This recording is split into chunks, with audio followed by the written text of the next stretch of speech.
Akala ng marami, kapag mas madalas kang nagsashampoo, mas mabuti daw para sa buhok. Pero, totoo ba yon? May mga taong araw-araw kung mag-shampoo. Mayroon naman every other day. At mayroon ding ilang beses lang sa isang linggo. Kaya alin ba talaga ang tama? Ang sagot ay depende. Hindi pare-pareho ang ating buhok at anit. May mga taong mabilis mag-produce ng oil habang ang iba naman ay natural na tuyo ang buhok. Kapag sobrang dalas ng pagsashampoo, lalo na kung matapang ang shampoo, maaari nitong matanggal hindi lang ang dumi, kundi pati ang natural oil na tumutulong protektahan ng buhok at anit. Pero hindi rin ibig sabihin na mas mabuting wag na lang mag-shampoo.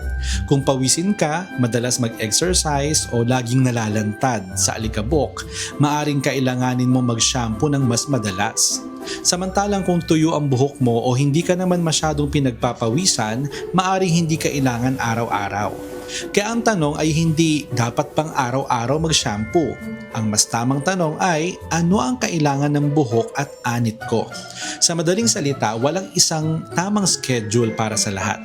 Mas mahalagang obserbahan kung ano ang hiyang sa buhok mo at gumamit ng shampoo na angkop sa iyong anit. Ikaw, gaano ka ba kadalas mag-shampoo? Araw-araw? Every other day? O minsan sa isang linggo? Sana po may natutuhan kayo at laging tatandaan, mapalad po ang tao na nakakasumpo ng karunungan at ang tao na nagtatamo ng kaunawaan.